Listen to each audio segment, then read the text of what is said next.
Hey, what's up, folks? Welcome back to the channel. Thank you so much for returning. So the last video on the rule of 72 generated some questions about how exactly that works. So naturally, the next progression in the sequence of educational videos is about compound interest, everybody's favorite subject. Now, this could be the best video that I've done, and this could be the most life-changing video for you and the most impactful. So gear up and buckle in, and glad you're along for the ride. We're going to cover a very exciting subject today. Before we get into it, please remember to like, comment, and subscribe to the channel. And that helps me, and it helps all of us watching to keep the channel growing. So, compound interest. When you see this first chart here, you notice it says simple interest and compound interest, and you see over time, and you see a very wide gap here between the two. So you may wonder what's the difference between the two. And when we talked about the rule of 72, we said that 72 divided by whatever rate of return you have gives you the amount of time it would take for your investment to double. So I got a good comment about, say someone has $100 and they have an 8% rate of return and they divide by 72, so that gives them 9, so that would take them 9 years, or vice versa, 8 into 72 giving them 9, or 9 into 72 giving them 8. Either way, with a rate of return of 9%, you may wonder, well, how can the money double in 8 years? And like the comment that I got said, okay, so if you take $100 and give a 9% rate, then that would be like $9 a year. Over 8 years, that would be $72. So where does the other $28 come from? Does it fall out of the sky? Is it a gift? Is it a stimulus check? Small one? Where does it come from? Well, actually, the answer is compound interest. So with that, really powerful quote here from Albert Einstein. He once said, compound interest is the 8th wonder of the world. He who understands it, earns it. He who doesn't, pays it. And referring to compound interest as the 8th wonder of the world puts it in very good company, as you see the other 7 wonders of the world here. Anyway, not a geography lesson or history lesson. So, to build on the rule of 72, like I was just saying a second ago, 72 divided by your rate of return equals the time that it takes to double your money. And in that example, like in the comment, one of the comments that was left for me, thanks, by the way, for starting to comment on the channel. For those that have, that's great. So if your rate of return is 9%, it takes 8 years to double. With the original investment being $100, 9% of 100 is $9, right? Well, yes, it is. And year one. So in 8 years, how would you end up with $200, assuming you're doubling your money, according to this rule of 72, instead of having only 172, meaning the $100 plus the $72, assuming you're getting $9 a year for 8 years? Where does the other $28 come from? Well, it actually comes from compound interest, this 8th wonder of the world. So that's really awesome if you think about it. $72, and you're getting an extra $28 from compound interest alone. So 9% for 8 years compounds to double the $100 to $200. And here's some awesome math here that I know you all tuned in for. It's actually, if you remember something like this from grade school, you see this number 1.09 raised to the 8th power. What is that? Have I lost everybody? Or most everybody? So this isn't a math class, or this isn't a math program. This is just finance, but this plays in. So I'm going to try to explain this as best as I can. And when you realize you can make money with this, it becomes very interesting. It becomes, in some ways, fascinating. I used to not be, when I was in grade school, I used to not be great at math. But when I started being able to apply math to things like making money, then it clicked instantly.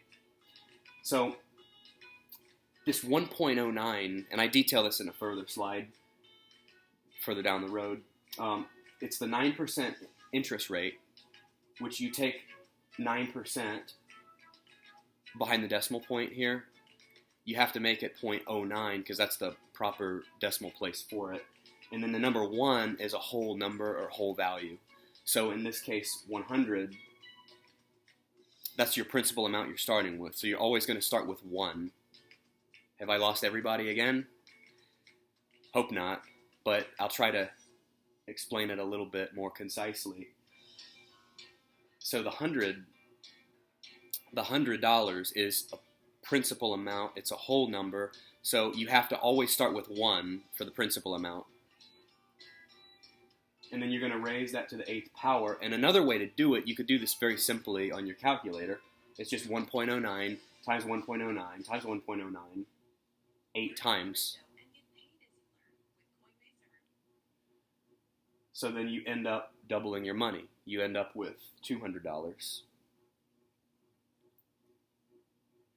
So with that, if you can do that in a short period of time or with a small amount of money, how well can you do in a longer period of time with more money, like in a 10 to 20 year period?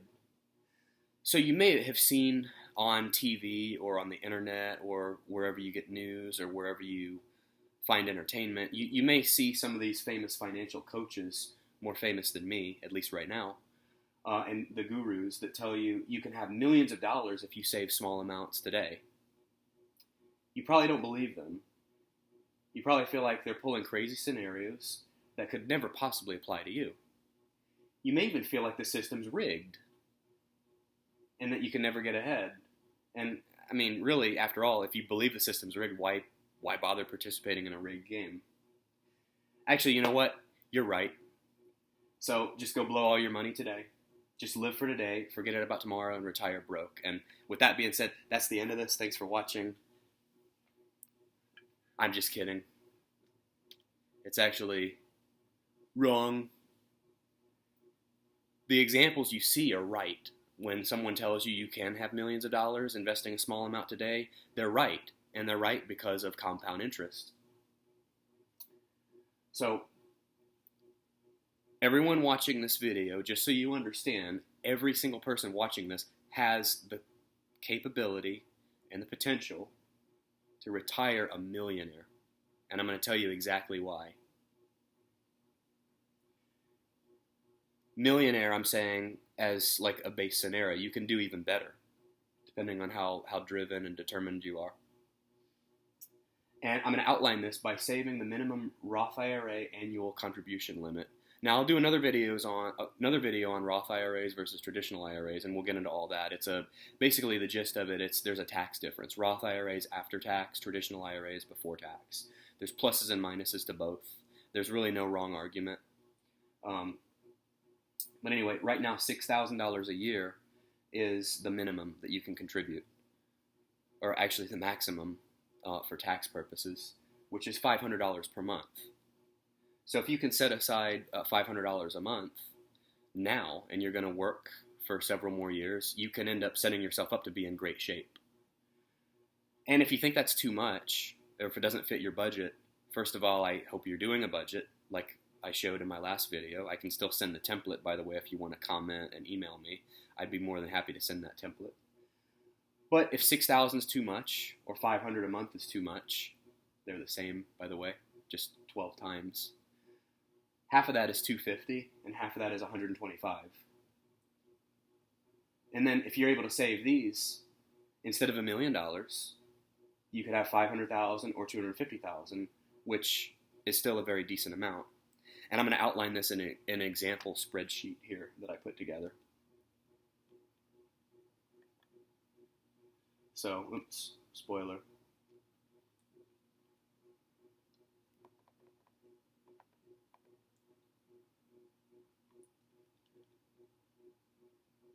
So I've got three scenarios here.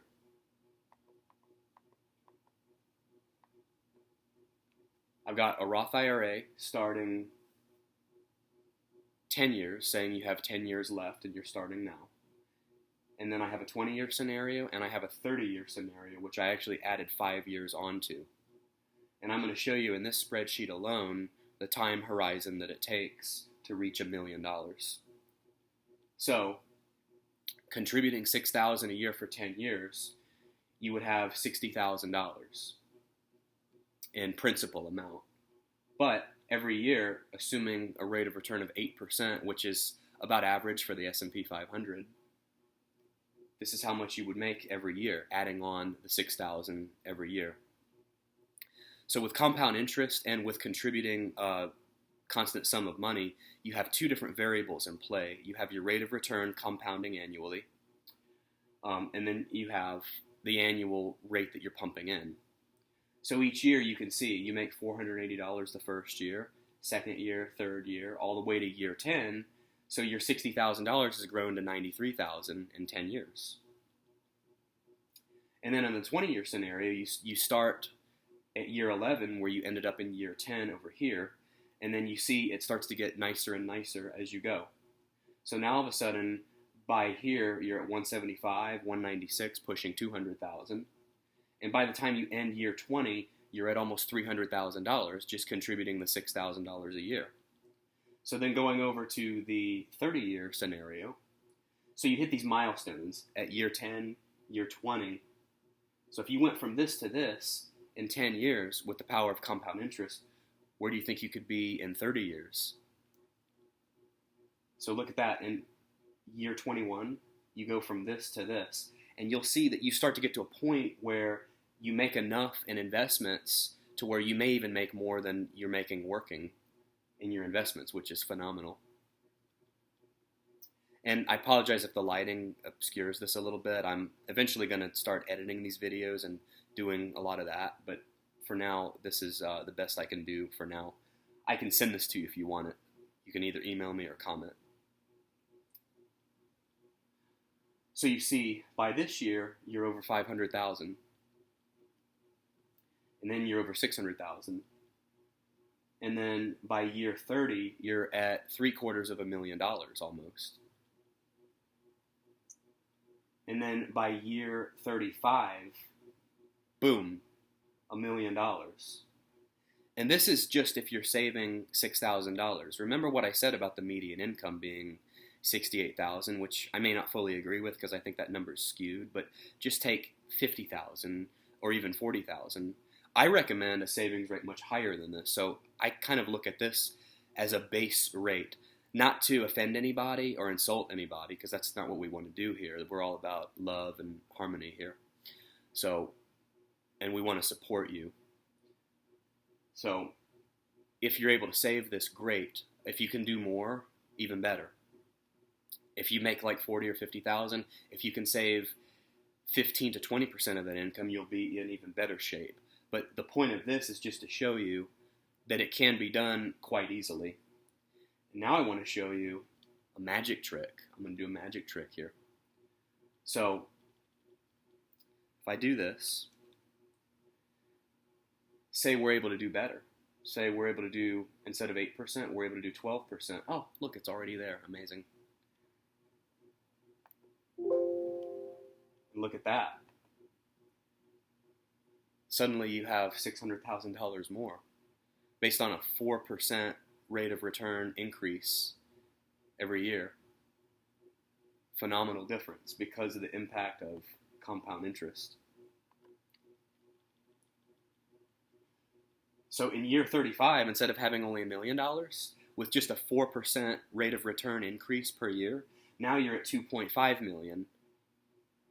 Phenomenal. And then if you go another year, look at that. You're making now, you could be in like the top 1% of income earners just based on your own investment income.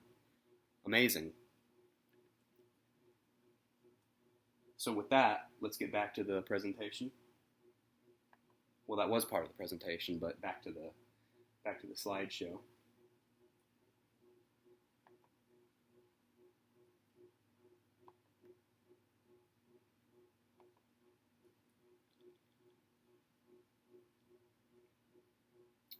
So see, this was wrong, and you really can retire a millionaire by following the right steps and setting the right habits.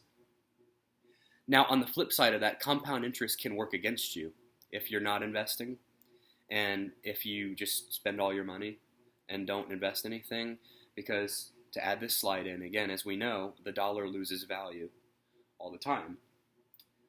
So, and I've gotten a lot of feedback on this. I hear a lot that we believe you, but how does this actually happen? You're saying it loses 3% a year. Are you just pulling that out of a hat? No, actually, I'm not. And if you follow the news this year, the inflation rate's actually higher than what I'm saying. I used to think I was overestimating this because inflation historically, some years has been 4%, some years has been 2%. So I try to overassume at 3%, but this year has even surprised me. We're seeing like 5%, 5.1%, and in some cases even higher. But anyway, I'll stick to my example of 3% for now. So compound interest, if you missed out on it, it can have a taxing effect on money when it loses value. Now, for simplicity, like I say in this example, a dollar is worth 70 cents in 10 years, so you lose 30 cents of that. But actually, when you factor in the compounding effect of interest that would work against you in this situation, it's actually worse than what I'm saying. You would actually lose 38% of every dollar at the end of 10 years because of the compounding effect. Here's that same math again. See, we thought we were done with that, but it came back again. So it would be 1.03 raised to the 10th power, which actually adds up to 1.38. And if you don't believe me, do it on your calculator. Very easy to do. This may seem like crazy math, but just go to your iPhone calculator, which almost everybody seems to have smartphones now. So go there, do 1.03, and just multiply it by its own number is all you're doing. So 1.03 times 1.03, year 2, 3, 4, 5, 6, 7, 8, 9, 10. And look at that. Wait a minute.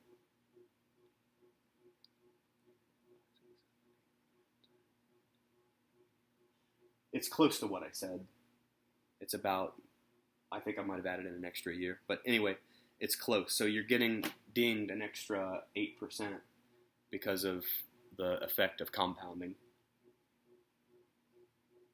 So to add on to that, more fun numbers that make you money. So a 3% interest rate should be stated as 0.03. I'm going over what I already mentioned in a prior slide again so that it reinforces the idea.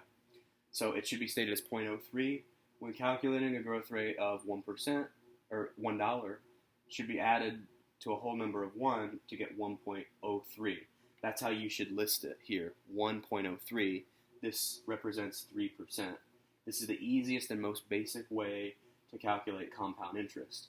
For now, we'll keep it simple. There's a lot of other ways, a lot of other very more complicated ways to do this. There are things called CAGR, APR, which you may have heard of with your credit cards, APY, and then changing compound periods from annual to semi-annual, but we're only keeping it as annual compounding at this point. Compound interest is also referred to as the time value of money concept. In essence, $1 today is not worth what it's worth tomorrow. $1 should be worth more tomorrow, which is why, that losing value, and you have to invest to offset that.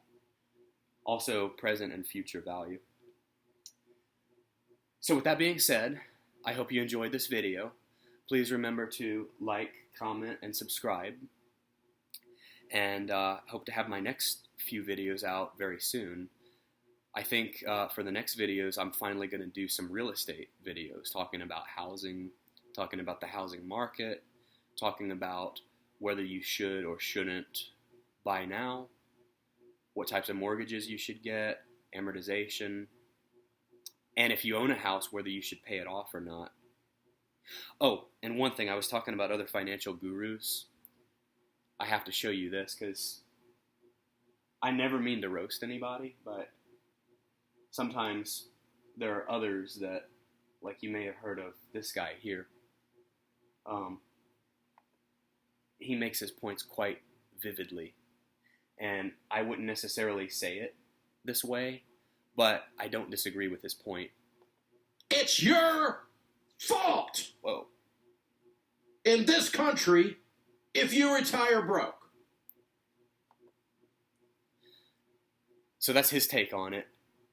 I wouldn't quite say it that way, but I showed you how easy it is to not retire broke. So with that, thank you so much, and please tune into my upcoming videos.